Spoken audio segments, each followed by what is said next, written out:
For 500 years, she has been 15 years old. She sits behind glass in a museum in Argentina. The approach is through quiet, darkened halls, the air growing colder with each step, the hum of climate control a low thrum underfoot. Her hands rest in her lap. Her braids are still intact. Her existence is a quiet question, a biological paradox that science is only now beginning to answer. What follows is the answer. A forensic journey through her final year, traced backward from this museum to the summit of a volcano, from the contents of her stomach to the chemistry of her hair, unraveling a manuscript written not in text or stone but in the proteins and isotopes of her own body.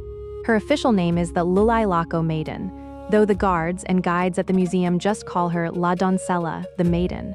She exists within a custom-built chamber in the Museum of High-Altitude Archaeology in Salta, a city nestled in the foothills of the Andes. The lights are low, focused, creating a pool of amber that holds her separate from this time. The air is dry and cold, a faint, sterile sharpness that catches in the throat, an exact atmospheric echo of the mountain peak where she was found. The silence is so profound that the soft scuff of a guard's shoe on the polished floor seems to echo. To witness her is to confront something that should not be possible. She looks like a girl who is asleep. Her skin still holds the subtle sheen of life, a terrifying and beautiful luminescence. Her face is serene, her lips slightly parted as if in a sigh that was never finished. A small, feathered headdress, a symbol of high status, still sits on her forehead. Her dark hair is a masterpiece of care, woven into dozens of fine, intricate braids that cascade over her shoulders. She wears an akyu, a tunic of soft, dark wool, its geometric patterns, symbols of her people and their cosmos, still clear and sharp after 500 years.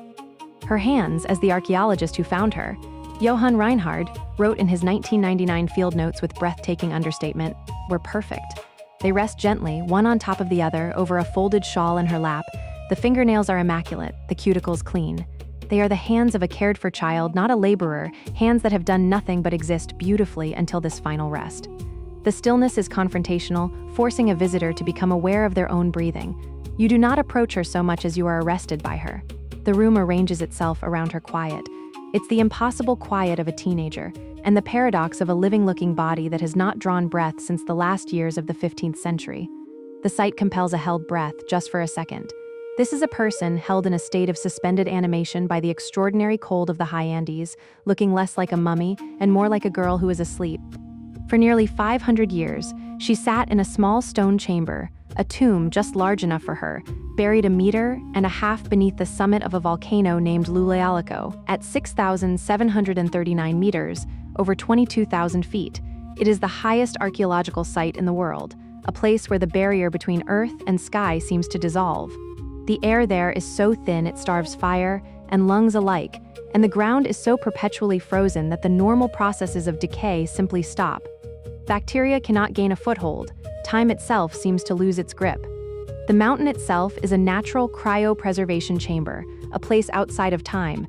She did not lie there alone. In 2 other graves, Reinhard's expedition found a 7-year-old boy, his body tightly bound, and a 6-year-old girl, later seared by a lightning strike. But the maiden was the oldest, and by far the best preserved. She was, and is, the single most intact human body from the pre-Columbian world. A time capsule, not of bone and dust, but of tissue, muscle, and blood. The museum in Salta does not display all 3 children at once. It is a gesture of respect, a recognition that these are not artifacts to be gawked at. They are human remains, and they are cared for with a quiet, almost devotional intensity. The case she sits in is a marvel of engineering, a miniature version of the mountain peak, constantly monitored to maintain that precise, deep cold. The official MAM documentation speaks of dual redundant compressors and fail-safe power supplies, a dry language of technical certainty for an impossible task. These machines are her mechanical heart, their low hum the only sound in her timeless chamber, pumping coolant instead of blood. They protect her from the world, from the warmth, from the microbial life that would consume her in days. It is a continuation of the mountain's work, but with an anxious, modern precision. Someone keeps her at this temperature. Someone makes sure the humidity is just right. A team of scientists and technicians watches over the girl who has been asleep for half a millennium, a constant vigil of science and reverence against the entropy of the world. For years after her discovery, the story told was one of religious awe. A girl chosen for a great honor, an ambassador to the heavens who went to her death willingly, drugged on corn beer and coca leaves. A simple narrative that made the unbearable seem noble. Her serene expression seems to confirm this account. She looks content, as if dreaming, but a story is a choice, and that one left too much out. Her body holds a different narrative, more complex, more calculated, and far more human. This account doesn't begin with her death on the mountain, but a full year before. It is a story written not in stone or text, but in the proteins and molecules of her own body. A biological manuscript, its pages as cold and fragile as the air on the summit. Unraveling that manuscript is the journey of this film. I keep returning to one detail in Reinhardt's field notes, that single, understated word, perfect. To read the rest of her story, scientists didn't need a new translation of an old language. They needed a CT scanner, and what they saw inside her, a story written in the chemistry of her hair, changed everything. A CT scanner is a profoundly intimate machine. It hums with a low clinical promise to see what is hidden. It is designed to see inside us, to peel back the layers of skin and bone and show the soft, fragile architecture of our lives, the things we ourselves never witness. It renders our organs in ghostly shades of gray, mapping the delicate tissues that keep us alive. The air in the room was sterile, a hushed reverence guiding the technicians' movements around their impossible charge. When the Llullaillaco Maiden was carefully transported from her chilled display to a medical facility, she was treated not as an archaeological artifact, but as a patient. She was assigned a medical record number. The team held their breath as the gantry slid over her small, still form. The first time I saw the CT cross-sections, I had to remind myself that the body on the table was 5 centuries old. The images that began to stitch together on the screen were not of a 500-year-old mummy, but of a young woman, shockingly, impossibly whole. The first revelation was the state of her organs. They were all there, her heart, her lungs, her liver, shrunken, of course, by the process of freezing and slow dehydration. Like fruit left to wither in the sun, their essence diminished but their form perfectly preserved, yet completely intact and in their proper places. This was a complete person, not the flattened, empty husk of an Egyptian mummy whose organs were removed during embalming. The resolution of the scan was so fine they could see the individual lobes of her lungs, a delicate, branching structure frozen in its final moment. They could see that they were expanded, suggesting she died not from a crushing weight, but from a gentle lack of air, a quiet suffocation. Her lungs simply stopped drawing breath. But how? Later analysis would find the answer circulating in her very blood, traces of chicha, a potent corn beer, used in rituals to induce a deep, compliant stupor. Her quiet end wasn't just happenstance, it was engineered. There was no sign of violence, no broken bones, no skull fractures. This confirmed what the archaeologists suspected. Her death was peaceful, at least on the surface. Her body had not been damaged, because the system that brought her here didn't need to use brute force. It had other, quieter tools at its disposal. They could see the coca leaves, a small, carefully folded wad, a quid tucked into her left cheek between her teeth and the cheek wall. A final, private comfort.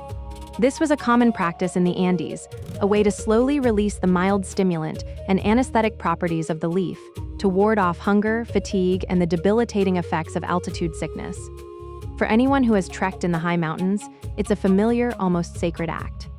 The CT scan showed the precise shape of the wad, a ghostly imprint, the way it pressed against her teeth. The image's clarity evokes the bitter, earthy tang of the leaves, the sensation of a slow numbing spread across the gums. It was a detail so small, so deeply personal, it felt like a violation. An intrusion into a final, quiet moment. The detail is so intimate, it creates a phantom pressure, a ghost of a sensation spanning 5 centuries. The scans of her extremities were just as revealing, adding another layer to the unsettling mystery. The bones in her toes showed no signs of frostbite. This was astonishing. To climb to 6,739 meters, a place where the wind scours the rock like a sandblaster, and temperatures plummet to -22 Celsius, a place where hurricane-force winds are common, and to have no frostbite meant she was incredibly well cared for. We imagine a victim, exposed and brutalized by the elements. The reality was the opposite. Her feet must have been protected by well-made moccasins or boots, insulated with warm, dry wool. Rather than a prisoner stumbling barefoot over sharp scree, she was a precious charge, escorted and protected from the elements right up to the very end. The care was meticulous. the care was absolute, and that somehow is more frightening. But the most stunning discovery, the one that truly stops the heart and forces a confrontation with the human reality of it all, came when the radiologists focused on her digestive tract. In her stomach, they found the distinct shapes of food, a meal. And not just a few morsels, but a substantial amount. The team leaned closer to their monitors, the clinical detachment momentarily forgotten. They could make out a mixture of vegetables, maybe potatoes, and what looked like bits of jerky, charqui. Based on its location and state of digestion, they could tell with chilling precision that she had eaten within the last 2 to 4 hours of her death. At 6,739 meters, on the summit of a sacred mountain, in the thin, freezing air of one of the most inhospitable places on Earth, someone had given this girl a full, nourishing meal just before she died. Further down, in her intestines, they found fecal matter.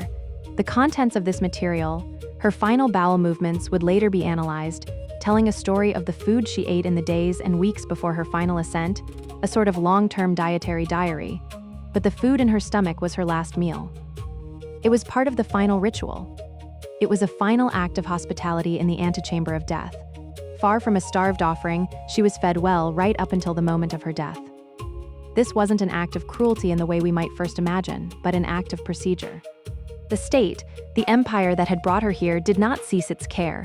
The protocol was followed to the letter, even at the edge of the world, even in the face of the gods.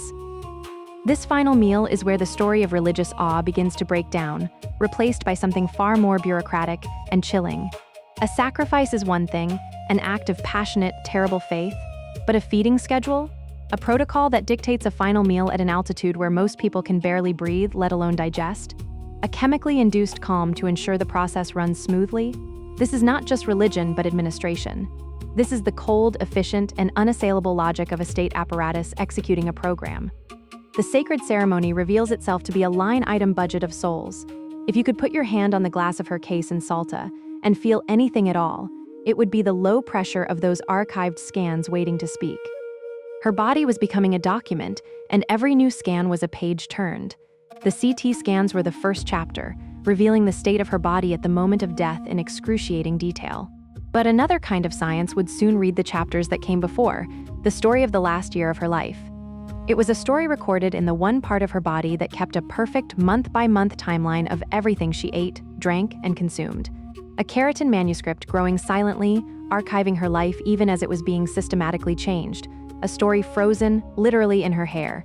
It was a story no one could have predicted, a narrative captured in chemical signatures and isotopic ratios, and it would prove without a doubt that the girl who died on the mountain was not the same girl who had been chosen a year earlier. The Empire hadn't just sacrificed a child, it had spent a full year remaking one. A single strand of hair, fine but strong, is a timeline written in keratin. As it grows, slowly, patiently, from the follicle, it incorporates trace elements from our diet and our environment into its very structure, a silent witness to lived experience. It held the thin air of the Altiplano, it waded through sun and frost, it remembered the food of a changing life. The root is the present, the last few days of life. The tip is the distant past, months or even years ago, a story's beginning. For a forensic scientist, this chemical log can reveal the secret burdens of a life, drug use, dietary deficiencies, or a hidden history of exposure to heavy metals. For an archaeologist with a 500-year-old, perfectly preserved body, it promised something more profound. It offered a story that no other artifact could tell. For the Bradford team handling this fragile timeline, it could give voice to the voiceless. If you imagine her hair as a magnetic tape recording, each centimeter is roughly a month of her life, and the chemistry stored on that tape shifted sharply in one direction, beginning 12 months before her death. In 2007, in a quiet laboratory in the north of England, a team of researchers led by Dr. Andrew Wilson at the University of Bradford received a small, almost sacred sample of the Llullaillaco Maiden's long black hair. Here was a piece of a person, a child frozen in time, and they were about to read her last chapter. The sample they held was a life story waiting to be decoded, far more than a mere scientific specimen. Their objective was to read her entire timeline, not simply to look for a single chemical event. They would use a technique called stable isotope analysis, a method capable of measuring the changing chemical signatures along the length of the hair strand. Imagine the hair as a scroll, and the isotopes as the ink. The process to unroll it is meticulous, demanding sterile, clean room conditions to prevent modern air from contaminating a 500-year-old message. The instruments themselves represent the apex of precision, capable of detecting atomic variations at the level of parts per million. The team focused their powerful lenses on carbon and nitrogen isotopes, specifically delta-1 cubed C and delta-4 Fin, which serve as direct, indisputable markers for diet. These atomic variations tell a clear story. Certain plants, like the maize that was the prestige crop and political tool of the Inca Empire, have a different carbon signature than others, like the humble potatoes that sustained life in high mountain villages. The nitrogen signature, meanwhile, shows a person's place on the food chain. A higher value indicates a diet rich in animal protein, a luxury in the ancient Andes. In the quiet of the lab, everything is prepared for this one moment of revelation. The lab waits. The mass spectrometer hums, a low thrum felt more in the floor than heard, as data begins to scroll across a screen in columns of stark, unblinking green. When the results came back, they were unambiguous, and they were astonishing. Wilson and his team now possessed a complete dietary history of the Maiden's last 2 years on Earth, plotted with month-by-month accuracy. For the first part of her life, represented by the older sections of her hair, her diet was typical of a high Andean peasant. She ate C3 vegetables, potatoes, and other local tubers, likely chuño, the hardy freeze-dried potatoes of the high plains, pulled from the dark, rich, and perpetually cold earth of the Altiplano. The taste would have been earthy, wholesome, deeply familiar, the flavor of home itself. Her protein intake was modest, likely sourced from the occasional guinea pig or the hard-won bounty of a trapline. She was a village girl, eating the food of her people, a diet dictated by altitude and season. The data paints a picture of a life in balance with the hard, beautiful landscape around her, a life lived in rhythm with the earth. But then, the graph spikes. Exactly 1 year before her death, everything changed. Instead of the gentle curve of seasonal dietary adjustment, the isotope data from the hair reveals a sheer cliff face of change, a biological wall. The signatures show a sudden, dramatic, and sustained shift. The C3 potato signature, the chemical echo of her village life, vanishes almost overnight. This humble diet was wholly replaced by the C4 signature of maize, instead of being merely supplemented. Maize was a high-status, ceremonial crop controlled by the Inca state, its cultivation and distribution a political act. At the exact same time, her nitrogen values spike, climbing to a level seen only among the empire's highest nobility. She begins eating vastly more protein, and the type of protein is an unmistakable marker of the elite. Llama meat, or charqui, the dried llama jerky that was the fuel of Inca armies and the reserved food of nobles. One diet, one way of life is completely and utterly erased. A new one is imposed with breathtaking speed and totality. A seasonal change would appear as a gentle wave in the data, a predictable ebb and flow.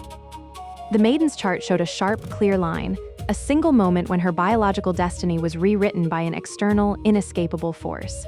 One day, she is a peasant child of the earth, her body formed by the tubers that grew in her family's fields. The next, she is eating the food of the empire, of the sun, her body being rebuilt molecule by molecule with state-issued nutrition. She continues to eat this elite diet without a single day of interruption, consuming a menu of maize and llama for the last 12 months of her life. The mind recoils from the duration, seeking to shrink the timeline to a more manageable, thinkable 3 months. But the data, published by Dr. Wilson in the prestigious journal Proceedings of the National Academy of Sciences, allows for no such comfort. The data says 12 months, a full year, an entire turn of the seasons lived inside a new, unyielding reality. This is the receipt, written in carbon and nitrogen. The cold, hard molecular evidence reveals her selection initiated a year-long state-managed process of transformation, something far more calculated than a spur-of-the-moment decision or a sudden personal spiritual calling. The Inca state was investing in her. To truly grasp the implications, one must think of it in the cold, detached language of bureaucracy, a language the Inca elite, as master administrators, would have understood perfectly. The shift in her diet represents a tangible and absolute state investment. A human asset was being developed, her value tallied in kernels of maize and strips of charqui. Every meal was an entry in a ledger. The sacrifice of a simple village girl from a remote province is one thing, a local offering, but the sacrifice of a girl who has been fed the emperor's food for a year, whose body is literally composed of the state's finest and most valuable resources, becomes an offering of an entirely different magnitude. it becomes a broadcast of imperial power. Her value in the spiritual and political calculus of the empire was being deliberately, systematically, and measurably increased, one meal at a time. When I trace that timeline on the page of the Wilson paper, the spacing of the data points is what stops me. 12 months, and the chemistry of a child rewritten end to end. The girl who began the final year of her life and the one who ended it were two different people, separated by a profound, state-enforced chasm. The empire had claimed her utterly, remaking her from the inside out. Her body became a vessel for the state's investment, an invoice written into her own cells, with the final payment now coming due. This administrative record, meticulously kept in the growing strands of a child's hair, provides stark proof of the Capacocha, the ritual of which she was the central silent figure, as a calculated state-sponsored program of immense scale and precision, rather than a chaotic burst of local religious fervor. It was imperial policy executed at a molecular level. The science has given us the what and the when, a timetable of transformation written in shocking, undeniable detail. We can see the menu, the budget, the timeline, but the isotopes, for all they reveal, only provide a ledger. They cannot explain the ideology that created it. They show us an accounting of resources, but not the belief system that could classify a child as one, to understand what that program truly was. To grasp the worldview that could demand such a profound and total transformation and call it sacred. We now leave the certainties of the laboratory. We now turn from the hard data of isotopes to the fragile, often biased, but essential human record. We must look to the only written accounts that survive, in the dry, brittle pages of a chronicle penned by a Spanish priest named Bernabé Cobo, who documented the ways of the Inca just a few generations after their empire had fallen to his own countrymen. An image comes to mind, a man at his desk, the scratch of his quill a lonely sound in the cool Andean night, trying to pin down the shape of a culture that was actively being dismantled around him. His name was Bernabé Cobo, a Jesuit missionary who arrived in Peru in 1599, 67 years after the Spanish conquest. He was a man of his time, a servant of an empire dedicated to erasing the religious practices of the one it had overthrown. He walked through a world still echoing with ghosts, the memory of the old ways a persistent whisper beneath the surface of the new colonial order. But he was also a meticulous chronicler, a man fascinated by the complex social and political machinery of the Inca state, which the Spanish called Tawantinsuyu, the realm of the four parts. For decades, Cobo traveled the former empire, interviewing the descendants of Inca nobles, priests, and administrators, trying to understand the world that had been lost. In 1653, he published his masterwork, Historia del Nuevo Mundo, a book that remains one of our most important, if complicated, windows into the Inca worldview. It is in Book 13 of this history that Cobo gives the most detailed description of the Capacocha. The word itself means something like royal obligation, or solemn sacrifice. It was the ultimate expression of the empire's connection to the divine, a ritual of profound significance. Decreed by the Sapa Inca himself, it was not a regular event, but a ceremony to mark moments of great importance, a new king's coronation, the birth of a royal son, a great military victory, or to ward off a natural disaster like a drought or an earthquake. When the emperor's health was failing, a Capacocha might be ordered to give him strength. I try to imagine the feeling in the provinces when the summons went out, a decree that arrived not on a predictable calendar date, but as a sudden, life-altering ripple of imperial will spreading out from Cusco. The timing of the Llullaillaco Maiden's death, around 1499, suggests it may have been tied to the coronation or military campaigns of the great Inca ruler Huayna Capac. The health of the state and the health of the emperor were one and the same. His body was the body politic, his breath, the lifeblood of the empire. Cobo writes that when a Capacocha was declared, a demand for tribute was sent to all four corners of the empire. But this tribute called not for gold or textiles, but for children. The air must have grown heavy with unspoken fear. The provincial governors were ordered to select the most beautiful children without a single blemish.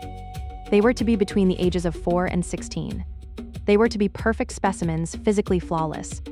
This insistence on flawlessness went beyond mere aesthetics. It was about offering the gods the very best the human world could produce. A perfect child was a pure vessel. Think of the inspection, the quiet, intense scrutiny of an imperial official. Checking for straight teeth, clear eyes, unscarred skin, no mark, no limp, no imperfection could be tolerated. The only sound would be the child's soft breathing in the tense silence. The children of local lords and chiefs were often chosen, as this was considered a great honor for their families. To have your child selected for the Capacocha was a sign of divine favor. Your family line would be blessed for generations. The child, it was believed, would become a god, a guardian of their home village from a high mountain peak, a permanent ambassador to the sacred world. For the parents, the honor was inseparable from terror, an honor they could not refuse. The moment the official points is frozen in the mind's eye, his face unreadable. A sharp intake of breath from the crowd. The world narrows to that single, irreversible gesture. Their beautiful, perfect child chosen by the state, chosen for the gods. Pride would surge through a parent's veins.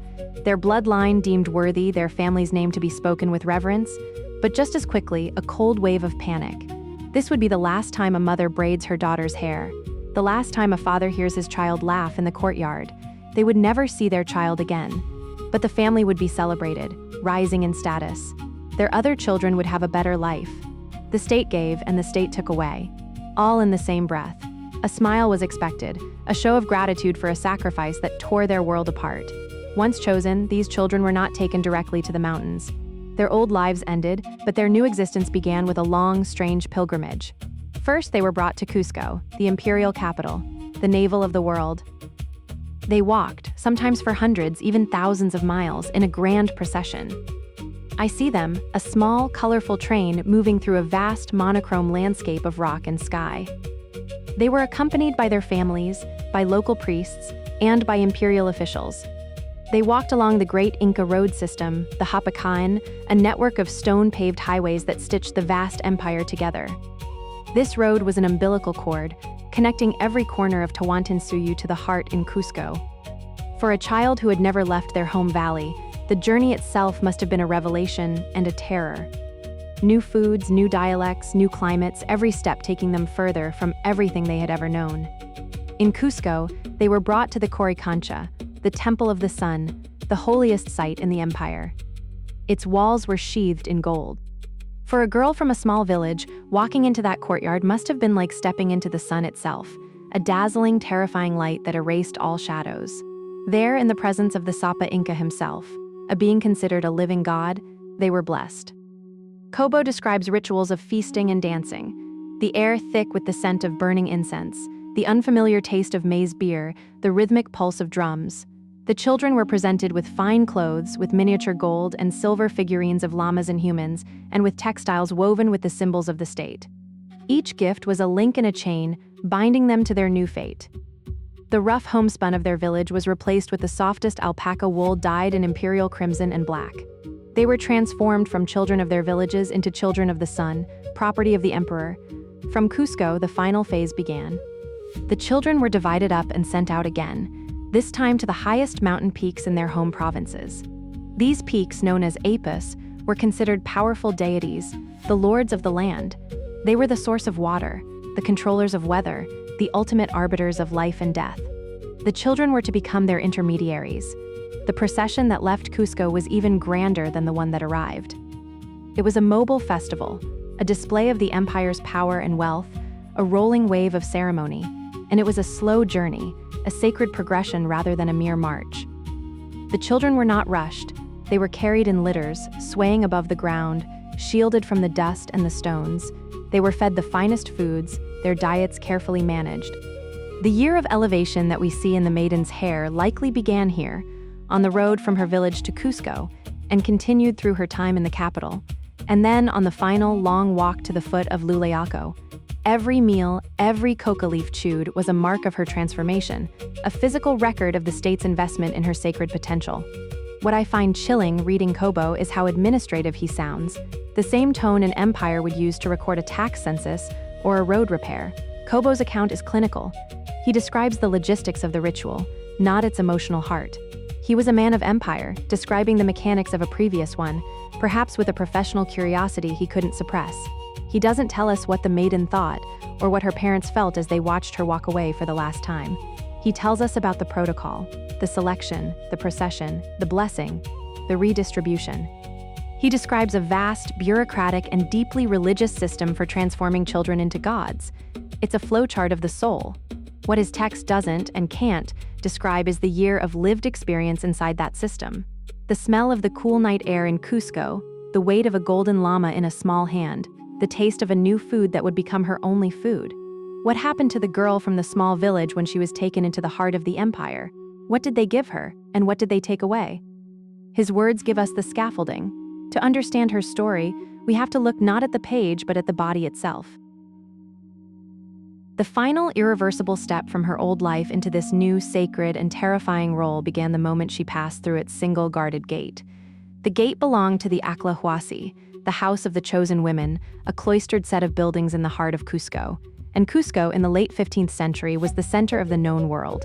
The navel, the Cusco, a city of stone built in the shape of a sacred puma, its palaces and temples were the work of the finest masons in the Americas, their walls fitted together without a seam, a whisper of mortar. It pulsed with power, with life, with the organized might of the Tawantinsuyu, the four quarters of the empire. When the chosen children of the Capacocha arrived, this is where they were taken. The Aclahuasi was the domain of the Aclas, young women selected from across the empire for their beauty, skill, or noble birth. It was a place of immense prestige and immense control. A convent, a factory, and a finishing school, all rolled into one. The maiden, at her age, would almost certainly have spent her year of elevation within these walls. If you have ever spent time at altitude, you know the particular shape of the air. Thinner, drier, slower to fill the lungs. Now subtract a year of your family, a year of your village, and most of your sense of time, and what remains is something like what she lived through inside those walls. The Aclahuasi was a world without windows onto the outside streets. Its high stone walls were designed not just for security, but for focus, to turn the eyes and the soul inward. It was a place of work and ritual. The air inside would have been thick with the smells of wool and dye, the metallic scent of blood from sacrifices, the sweet, fermenting aroma of corn. The primary duty of the Aclas was to serve the state and the state religion. They spent their days spinning fine vicuña wool, the thread so delicate it felt like a captured cloud. They spent their months, their years, at the backstrap loom, their bodies swaying in a hypnotic rhythm as they wove the exquisite textiles that were more valuable than gold in the Inca economy. These were not just blankets, they were a currency of power, a language of status written in thread. They brewed the vast quantities of chicha, the sacred maize beer needed for religious festivals, the sound of their grinding stones a constant, percussive hum. They prepared food for the gods and for the Sapa Inca. They were priestesses, and they were the most skilled artisans in the empire. They were also, in a very real sense, property of the state. Some would become wives of the emperor or be given as rewards to loyal nobles. Others, the most sacred, would be dedicated entirely to the gods, living out their lives in the compound, unseen and revered. And some, the most perfect, were prepared for the Capacocha. For the maiden, this would have been a world of bewildering change. She was taken from her family, her village, her known world, and placed in a highly structured, highly disciplined environment with other girls from every corner of the empire. Girls who spoke different dialects, whose mountain homes were rivals to her own. The familiar rhythm of her village life. The agricultural cycles, the family hearth, the open sky was replaced by the rigid, unyielding timetable of the Aclahuasi. Here, every moment was accounted for, every action observed. She would have been given new clothes, the finest textiles woven by the Aclas, the cloth impossibly soft against skin accustomed to rougher homespun garments, and she would have been given new food. The diet of the Aclahuasi was the diet of the elite. Not the hearty potatoes and quinoa of her mountain home, but maize in its many forms, a food of status and ceremony. And charqui, the llama jerky that provided the protein for her transformation. Its salty, dense flavor a world away from the simple stews of her childhood. The isotopic evidence in her hair is the chemical proof of her time in this compound, a ledger written into her very cells. For a full year, she ate the food of the state. Her body was being rebuilt, molecule by molecule, into a state asset. But they gave her more than just food. They gave her coca. The analysis of her hair shows that her consumption of coca leaves began a year before her death. At the same time, her diet shifted. This was no casual introduction, but a formal ritual, another step in her consecration. A priestess, her face stern but not unkind, would have presented a small woven bag. At first, the dose was small, a few dried leaves selected with care. It may have been introduced as part of a daily ritual, a small offering to chew. She would be taught the proper way, how to gently moisten the leaves to form them into a tight quid, to tuck it into her cheek, adding a tiny pinch of ash, or lipta to activate its power. The initial taste would have been bitter, green, earthy. Then, the slow numbing of her cheek and tongue, a strange and not unpleasant sensation. Coca was a sacred plant, a gift from the gods. It was not used recreationally, but with purpose. It connected the user to the divine world. It mediated hunger and fatigue. It clarified the mind for prayer. For the maiden, it was part of her initiation into this new sacred status. It was also a tool of social control, a mild stimulant, an appetite suppressant, a way to ease the anxieties of a young girl in a strange new place, to smooth the rough edges of her homesickness and grief. Then, about 6 months before her death, the dose of coca in her system increases dramatically. The steady, low-level ritual use explodes into a constant high-level saturation. The scientists who analyzed her hair suggest this marks the beginning of the long procession from Cusco to the summit of Llullaillaco. The gates of the Aclahuasi opened, and the final journey began. The journey itself became a moving ritual, and the pharmacology ramped up. The procession would have been a spectacle of imperial power, led by priests, attended by officials, the children carried in ornate litters. The sound of the wind would carry the thin, rattling whisper of prayer flags on those litters, a counterpoint to the quiet hum of the coca in her veins.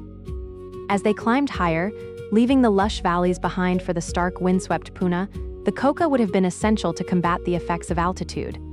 It was a practical medicine, opening the lungs, quickening the blood, holding the crushing headaches of hypoxia at bay. But it was more than that. It was a spiritual fuel. With every 1,000 feet of elevation gained, the physical world became more hostile, and the spiritual world, they believed, drew closer. The increased coca was not just a response to the altitude. It was a way to attune her spirit to that thinning, sacred air. The final weeks show a massive spike in coca consumption, along with the first evidence of alcohol. The Chicha she and the other Aklas had learned to brew. The purpose was not celebration, but a carefully managed pharmacological protocol, orchestrated by priests who were masters of its effects. The combination of coca and alcohol is a potent one. Coca is a stimulant. It sharpens the senses, elevates the mood, creates a feeling of energy and focus. Alcohol is a depressant. It dulls fear, blurs the hard edges of reality, and induces a sense of warmth and compliance. Together, they can create a state of euphoric detachment, a feeling of warmth and well-being that would have been essential for the final ascent. The goal was not to make her drunk or confused, not simply to sedate her for compliance. It was to induce a specific state of religious ecstasy, using a powerful psychoactive toolkit to guide her consciousness away from the terrified child and toward the divine emissary she was meant to be. They were helping her to become a god. The coca was not a comfort offered at the end. It was an integral part of her year-long transformation, a tool the state used to prepare her mind and body for the ordeal to come, just as the elite diet had prepared her physical form. What is hardest to hold steady looking back at her year is that none of this registered to her keepers as punishment. To them, it was the highest honor available to a child of the empire. In the final weeks, her world had shrunk to the rhythmic sway of the litter, the steady tread of the porters, the priest's low chant, walking slowly or being carried ever higher into the sky.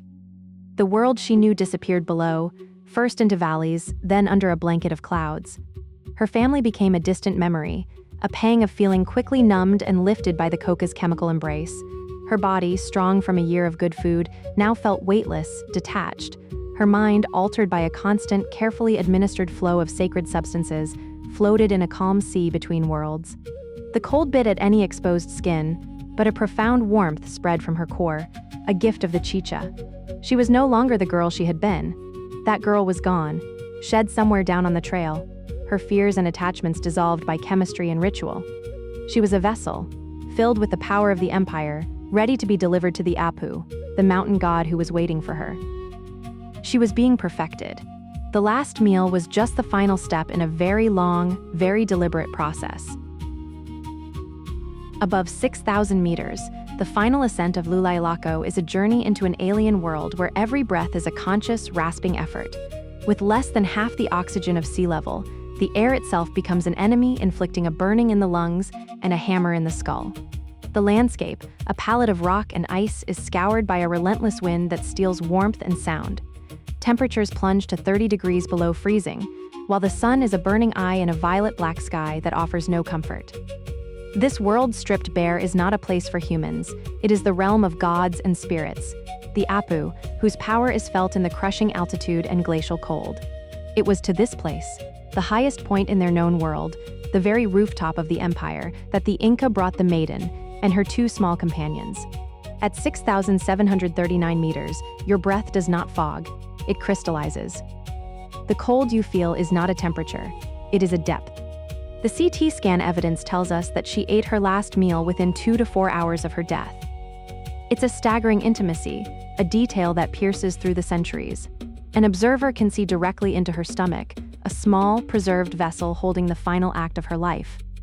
The contents were identified as a nourishing, high-energy stew of vegetables, likely potatoes and tubers, with fragments of charqui. A meal consistent with the elite diet she had been eating for a year as one of the chosen. The protocol did not stop. It did not falter, not for a moment, not even here, at 6,739 meters at the top of the world. In the face of lethal cold and crippling altitude sickness that would have every unacclimated person dizzy, nauseous, and gasping for air, the priests and officials followed their instructions. They obeyed the imperial directive. The child must be fed. Who gave her that meal? The mind strains to picture the scene, but the evidence provides a scaffold. A priest, his own body screaming for oxygen, his movements slow and deliberate, or perhaps one of the Aclays who had accompanied her from Cusco, a woman who had cared for her for a year, her own sister in the service of the sun. They are huddled in a small stone shelter, a tambo built by workers for just this purpose, its low walls offering the barest protection from the ceaseless wind. It is likely night, the December solstice, when the sun is at its weakest, and the world needs this sacrifice most. Outside, the stars at this altitude are a terrifying, brilliant canopy, a silent, glittering host of unblinking eyes. The air is so cold it burns to breathe, freezing the moisture inside the nostrils. Every movement is a struggle, an act of supreme will against the body's primal urge to stop, to curl up, to surrender. And yet inside the shelter, they prepare a meal. An almost impossible act of normalcy in this lethal place.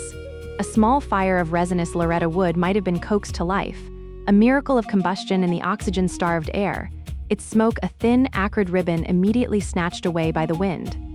More likely, the stew was prepared far below, carried up in an insulated ceramic or textile container. They unwrap the food, a precious parcel of warmth against the biting cold. The steam, a ghost of nourishment, rises for a fleeting second before freezing instantly into crystalline dust.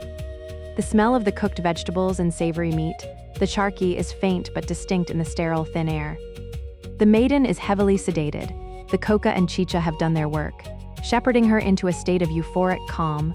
A warm, protective tide flows through her veins, insulating her from the terrible cold, from the pain in her lungs, from the fear that should be her constant companion.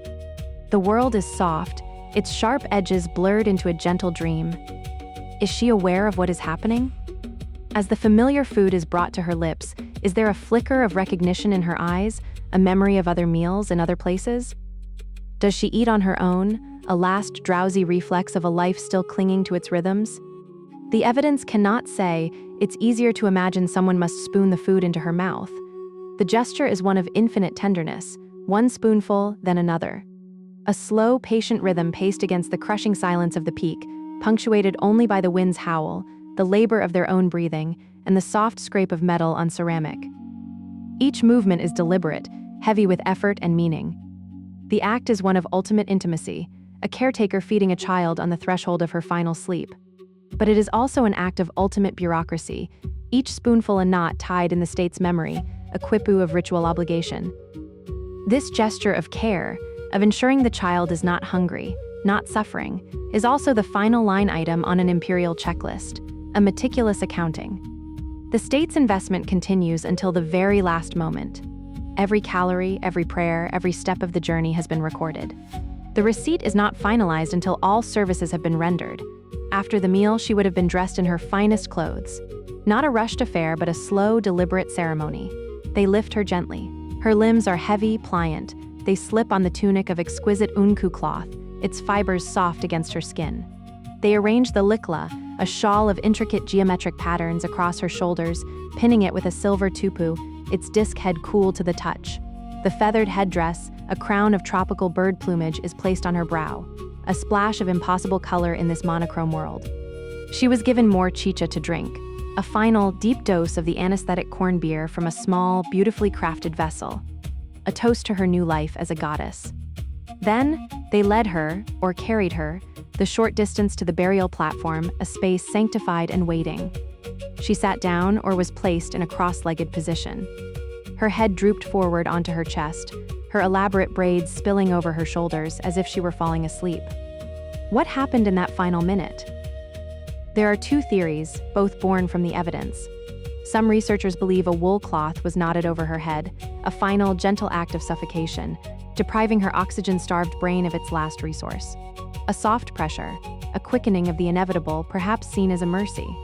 Others believe she was simply left, and the combination of the altitude, the cold, and the drugs quietly stopped her heart. There was no struggle, there is no sign of distress. Rigor mortis evidence suggests she died in the position she was found in, her body locked into its final posture of peaceful repose. She simply went to sleep, one last time, on the shoulder of the god. The evidence is serene, leaving a final, gentle mystery at the heart of the sacrifice. Her tomb was a small, stone-lined pit, a final womb in the mountain's stony flesh. Around her, they placed the offerings, each object a prayer, a piece of the world she was leaving, a tool for the one she was entering. Miniature human figures made of gold and silver, dressed in tiny replicas of imperial costume, her eternal attendants. Tiny llama figurines, a herd for her spiritual estate, pouches filled with coca leaves, the sacred medium for communion with the divine, a small pot that once held chicha, for ritual thirst. These were not just toys, they were a microcosm of the Inca world, a full set of supplies for her new life as a guardian spirit, a bridge between the earth and the heavens. They covered her with a final, beautiful textile, tucking it around her with the care given to a sleeping child. And then they filled the pit with earth and stones, sealing her away from the world of the living. I find the meal harder to think about than the death. The death was a ritual the empire had a name for. The meal was a small, ordinary act of feeding a child, and they did it anyway. And then they were gone. The priests, the officials, her caretakers, they turned their backs. They walked away. Their own lungs burning, their hearts heavy with the weight of their sacred duty, they began the long descent, leaving the three children in their frozen, profound silence. They left them to keep watch over the empire, to intercede with the Apu, to ensure the continued prosperity of the state that brought them there. The pact was sealed. The children were now part of the mountain, as eternal and as silent as the rock itself. For 500 years, the wind and the ice were their only companions. The empire they died for would collapse within a generation, swept away by Spanish steel and European diseases. A dream dissolved. Their names were forgotten. Their villages disappeared, reclaimed by the earth. But the tiny llama figurines, a herd for her spiritual estate, remained, a promise of prosperity for a kingdom that no longer existed. On the summit of Llullaillaco, she and her companions remained, perfectly preserved, waiting. The receipt paid in full, buried in the ice, waiting for a world they could not have imagined. In the same small tomb complex on the summit of Llullaillaco, Johann Reinhardt's team, working in the breathless, freezing air, found two other separate burials. The discovery shattered the narrative that had begun to form around the maiden. She was not a singular event, she was the centerpiece of a meticulously planned trio. Two younger children had died on the same night, part of the same terrible and sacred ceremony. Their stories are even more fragmentary than the maiden's, their voices quieter, but they are essential to understanding the full scope of the Capacocha. The empire did not just demand one perfect child, it demanded three. His face is difficult to look away from. He is 7 years old, his body bound so tightly the ropes have compressed his chest, and even 500 years on, the expression that survives him is not peace. No archaeologist is needed to read it. The first was a boy about 7 years old. He was found seated, his knees drawn up to his chest in a tight fetal position, his head resting on his knees as if in sleep. He wears a simple, unadorned tunic, utilitarian and plain compared to the maiden's finery, and a single elegant silver bracelet circles his thin wrist. His preservation is not as perfect as the maiden's time, and the mountain have been less kind. His skin is darker, more leathery, pulled taut against the delicate bones of his face. But his face is expressive, his brow slightly furrowed, giving him an air of worry or deep concentration that pierces through the centuries. What was on his mind in those final oxygen-starved moments? His hair, matted with coca and stained by its oils, was found to contain the leaves, and his stomach held the remnants of a final meal. He underwent the same final rituals, the same slow walk into oblivion. Isotope analysis of his hair would likely show a similar, if perhaps shorter, period of dietary elevation, a state-sponsored fattening for the ultimate sacrifice. He too was a child of the state. He is known simply as El Niño, the boy. He was buried with a collection of miniature objects, cool and smooth to the touch, exquisitely carved from shell and gold, representing a caravan of llamas. Tiny, perfect figures led by a warrior carrying miniature burdens. This was a spiritual vanguard. In Inca cosmology, llama caravans were the lifeblood of the empire, transporting goods, information, and power. To bury him with a miniature caravan was to equip him for a vital mission in the afterlife, a small envoy sent to pave the way in the world of the spirits. The third child is perhaps the most tragic and haunting of all. A girl about 6 years old. The approach to her tomb was one of surgical precision. The archaeology team, aware of the immense fragility of the ancient textiles, worked with brushes and dental picks, slowly clearing icy debris from the thick wool mantle she was wrapped in. It was a tight, still bundle, a silent presence against the ages. But nothing could have prepared them for what lay beneath. Her story took a strange and violent turn long after her death. At some point in the 5 centuries, she sat in her tomb, a bolt of lightning. A raw celestial fury struck the summit of Llullaillaco.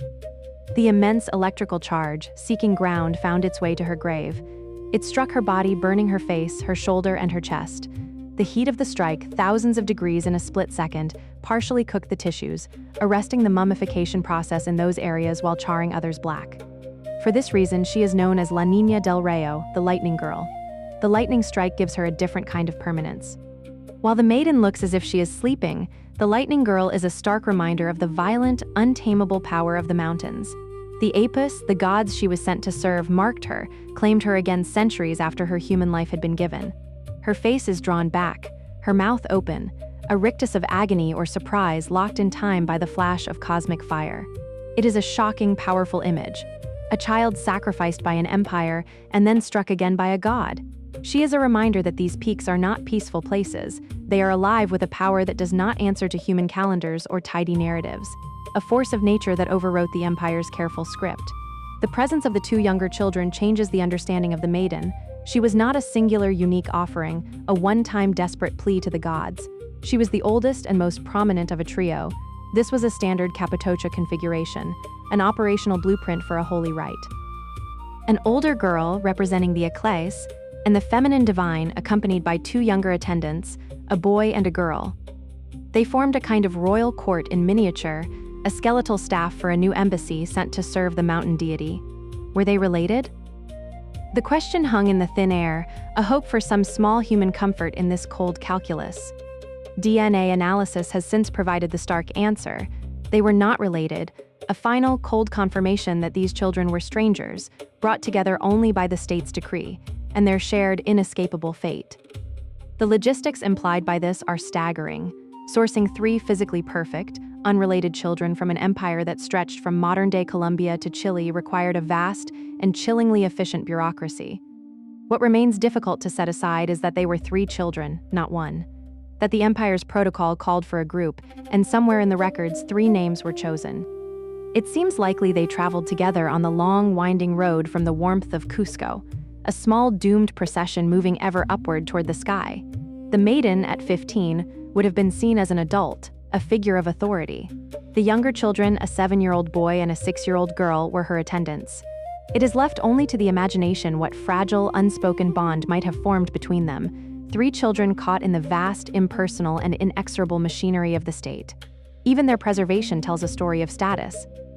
The maiden is perfect, placed in the deepest, most protected burial. The boy less so, the lightning girl scarred and burned, perhaps placed in a more vulnerable tomb, or perhaps just a victim of celestial chance. Their 3 bodies tell 3 different, overlapping stories. One sleeps peacefully, one is forever worried, clutching his knees against an unknown journey, and one is touched by fire from the sky. They are a silent community, a family created by ritual, bound by a terrible honor. Their presence transforms the maiden's story from a singular tragedy into the chilling evidence of a systemic imperial practice.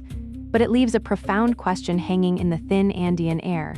What exactly did the Inca believe they were buying at such a terrible price? The wind at that altitude moves differently. It does not howl or whistle through trees that cannot grow here.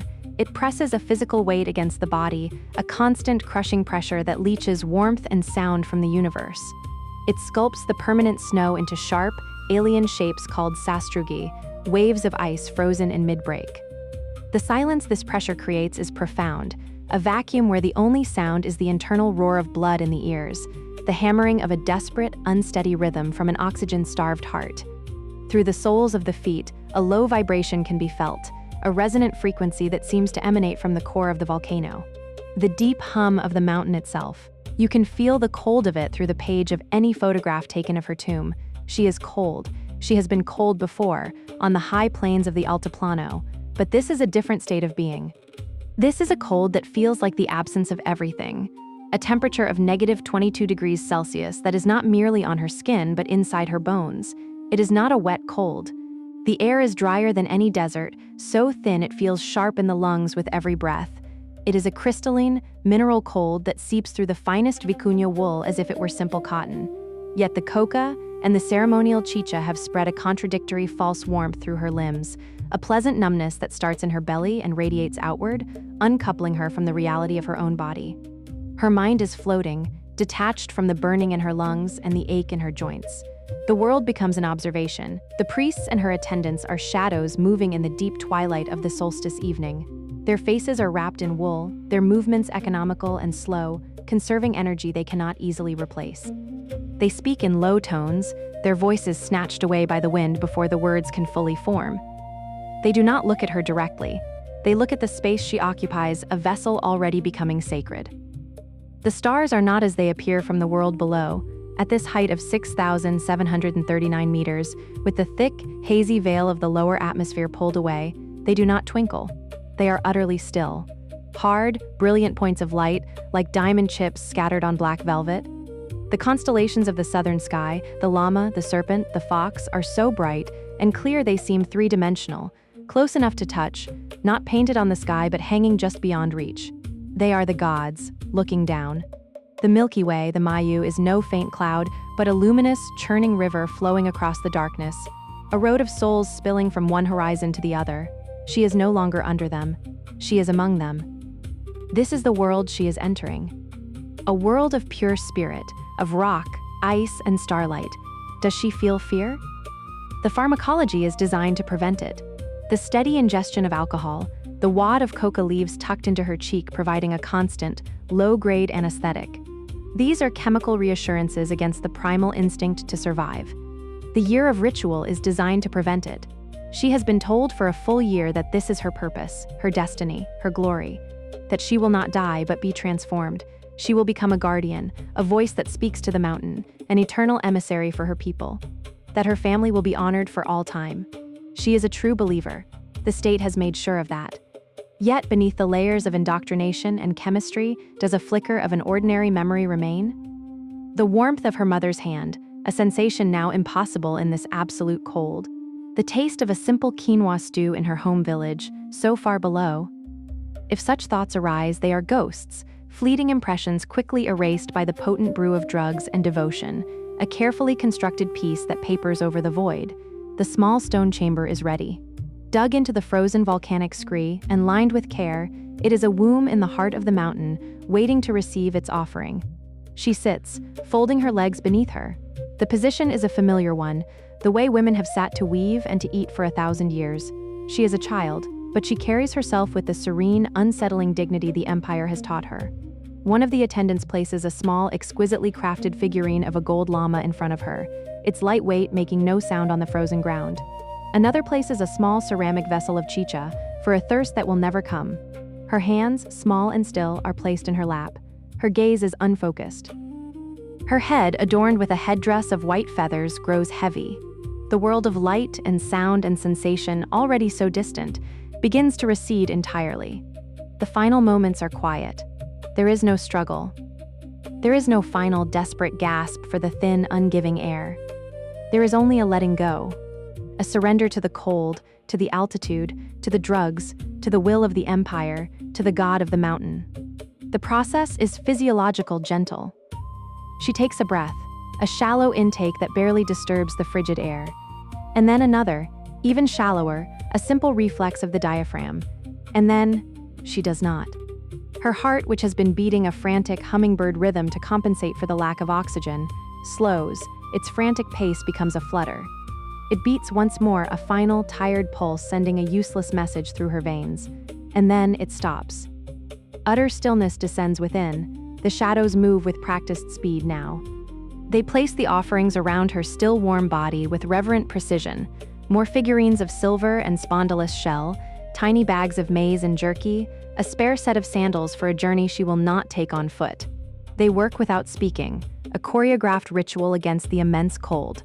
They cover her with the final textile, a magnificent Kumbi cloth of red and brown, tucking it around her shoulders as if putting a child to bed for the night. Finally, they fill the tomb with gravel and loose soil, sealing her inside her stone vessel. Their work is done.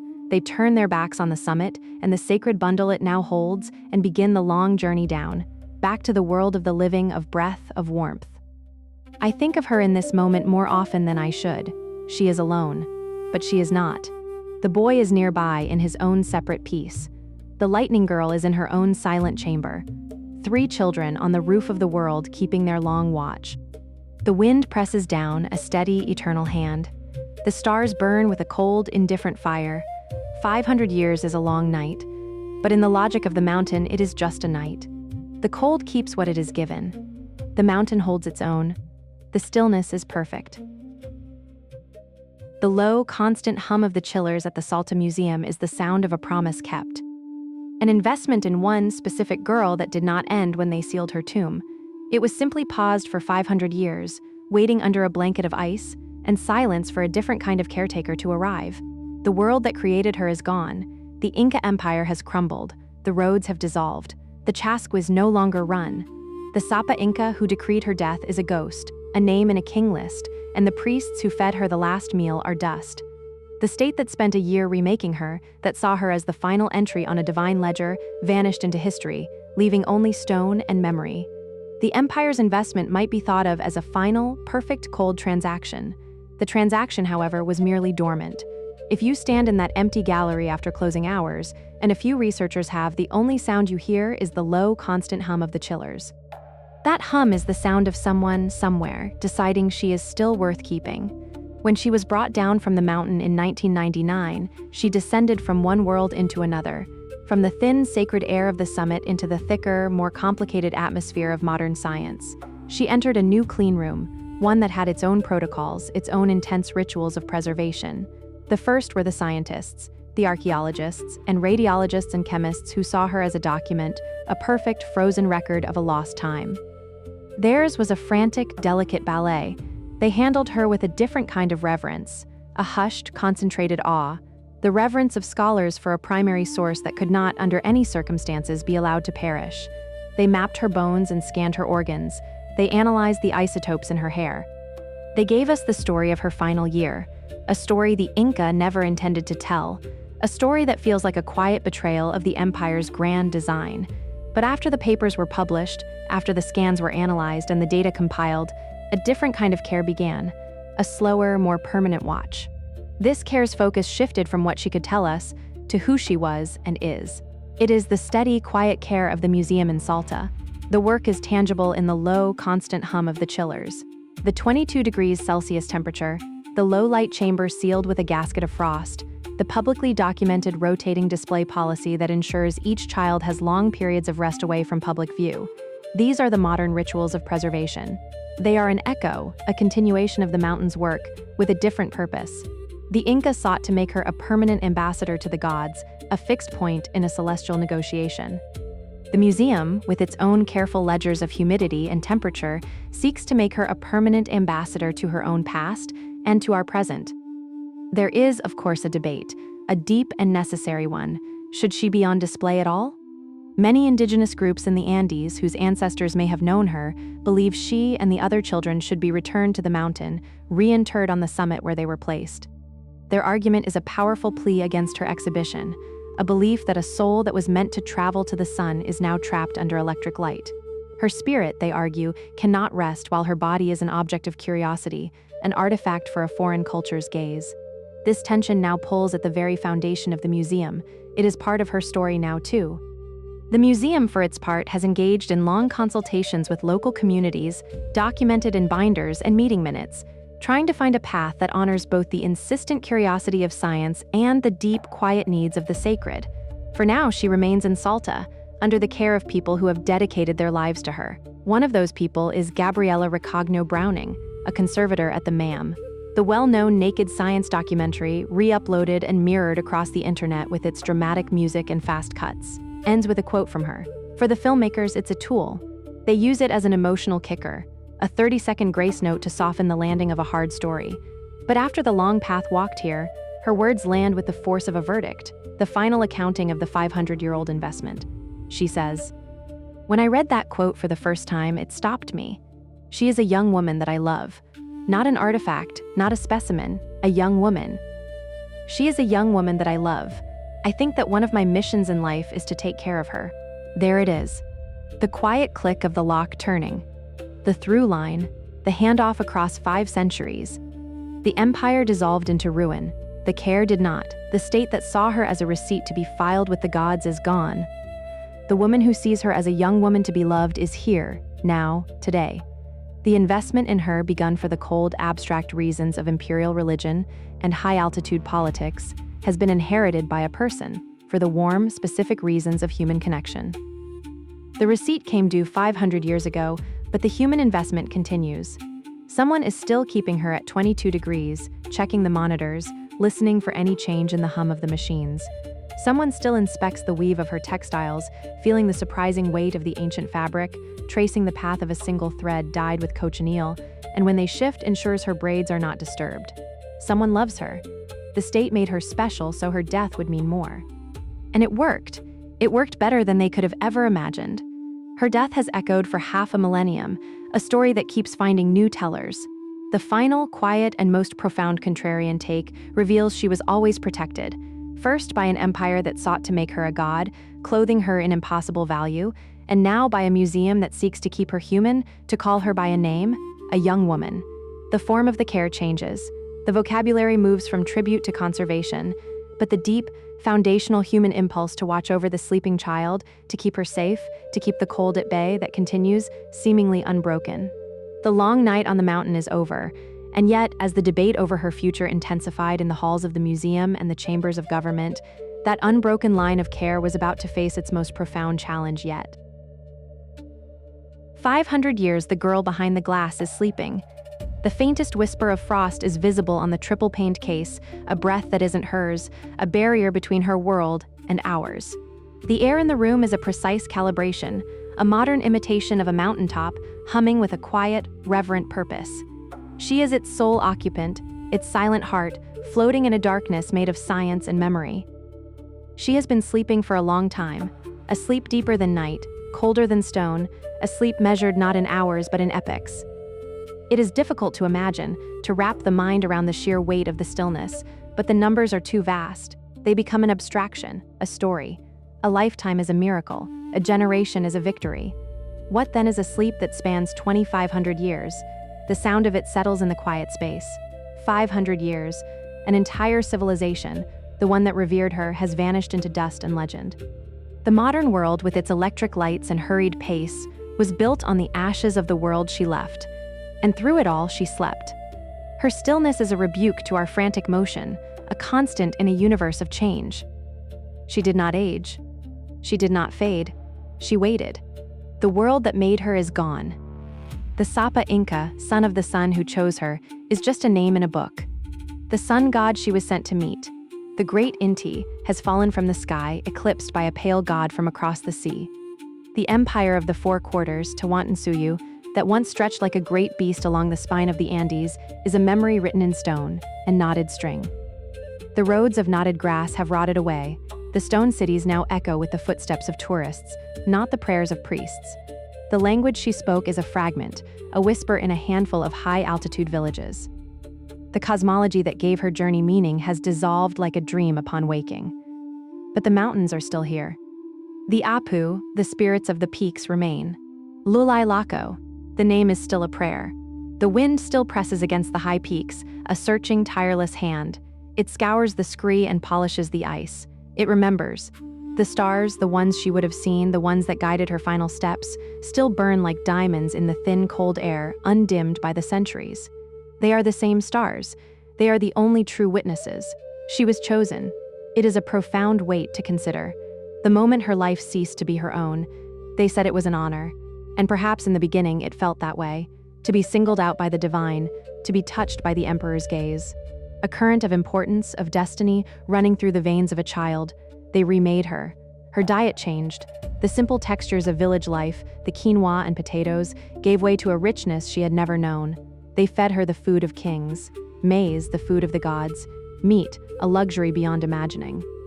They dressed her in the finest wool, the soft fleece of the vicuña, cloth so smooth it felt like running water against her skin. They filled her mind with Coca, the sacred leaf blurring the edges of the world, and they filled her heart with the stories of the gods until her own small story was woven into their grand, eternal tapestry.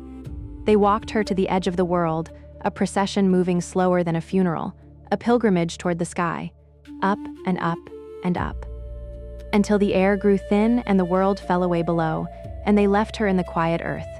They thought they were making her a god, an eternal guardian. They were right, in a way they could never have imagined.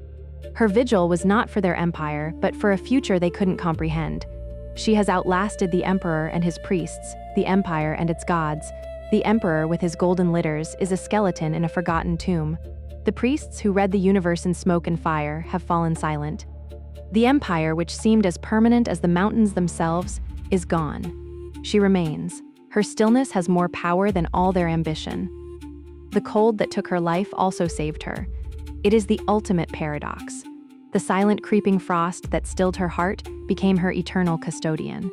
It held her in its perfect, still embrace, a lover more faithful than any human. The air at 22,000 feet is too thin for the microbes of decay, too pure for the ravages of time. The cold kept her secrets, locking them deep in her cells, waiting for a key. It preserved the last meal in her stomach, the vegetables and maize beer of her final ceremony, and the story of a year in her hair, a chemical diary of her transformation. The mountain was a good keeper, a tomb, yes, but also a cradle. It held her until the world was ready to listen, not to the story of a god, an artifact of a brutal ritual. Number, it held her until we had the tools, and perhaps the heart, to hear the story of a girl. A girl of 15.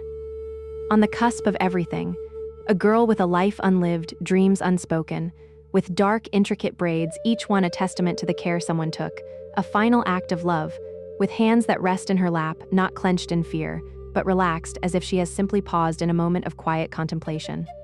The posture of acceptance, the posture of sleep. She is in a quiet room now, a different kind of mountaintop. The air is still and cold, a precise technological echo of the summit. The light is a low amber wash asking nothing of her. She is at rest. There are no more long marches, no more thin air burning her lungs. The long journey is over. The receipt has been read. The knots in the string have been untied. The story has been told not by priests, but by scientists. Her body has become a text, her cells a language we can finally understand. She is a young woman, not a specimen, a daughter, not a deity, and she is loved by the people who found her, who treat her not as a discovery but as a survivor, by the strangers who come to sit in the quiet room and bear witness, by the world that finally sees her. Rest is possible now. A witness has been kept. The watch is over, the mountain is quiet, sleeping under its blanket of stars. The girl is sleeping, 500 years. Her journey is done, her story is home. I have stood in my mind, in that quiet chamber more times than I can count, and each time the same thought arrives. She is being kept warm by the cold. Let yourself rest here too, in the hum of the chillers, in the amber light, in the long, slow breath of the mountain. The watch will continue without you. Let your eyes drift. Her braids are still intact.